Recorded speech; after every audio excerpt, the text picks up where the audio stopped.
Russia সরকার বিদেশি শিক্ষার্থীদের জন্য ফুল funded open doors Russian scholarship 2026 ঘোষণা করেছে, যা বাংলাদেশের শিক্ষার্থীদের জন্য বিনামূল্যে উচ্চশিক্ষার সুযোগ করে দিয়েছে।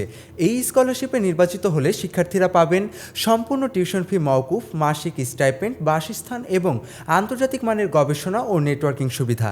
বাংলাদেশ থেকে ব্যাচেলর, মাস্টার্স, পিএইচডি ও পোস্ট ডক্টরাল পর্যায়ের শিক্ষার্থীরা যাদের ভালো এডুকেশনাল ব্যাকগ্রাউন্ড ও ইংরেজি এবং রাশিয়ান ভাষার দক্ষতা রয়েছে, তারা এই স্কলারশিপের জন্য আবেদন করতে পারবেন। ব্যাচেলর, মাস্টার্স এবং পিএইচডি সহ বিভিন্ন কোর্সে স্কলারশিপের আওতায় রয়েছে অ্যাপ্লয়েড ম্যাথমেটিক্স, কৃত্রিম বুদ্ধিমত্তা, কম্পিউটার সায়েন্স, বায়োটেকনোলজি, ইঞ্জিনিয়ারিং, পরিবেশ বিজ্ঞান, অর্থনীতি, আন্তর্জাতিক সম্পর্ক, নগর পরিকল্পনা এবং রুশ ভাষা ও সংস্কৃতি সহ বহু বিষয়ে পড়াশোনার সুযোগ। পূর্ববর্তী বছরগুলোতে একাডেমিক ফল ভালো ও ভাষাগত দক্ষ শিক্ষার্থীরাই এই স্কলারশিপের জন্য নির্বাচিত হয়েছেন।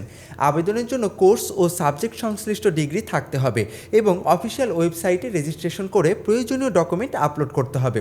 প্রতিটি ডকুমেন্ট শিক্ষা বোর্ড, শিক্ষা মন্ত্রণালয় এবং পররাষ্ট্র মন্ত্রণালয় থেকে সত্যায়িত করতে হবে। প্রাথমিক বাছাইয়ের পর প্রবেশিকা পরীক্ষা এবং প্রয়োজনীয় ইন্টারভিউ নেওয়া হবে। আবেদনের শেষ তারিখ 16 নভেম্বর 2025। বিস্তারিত জানতে ও আবেদন করতে ভিজিট করতে পারেন স্ক্রিনে দেখানোর লিঙ্কে।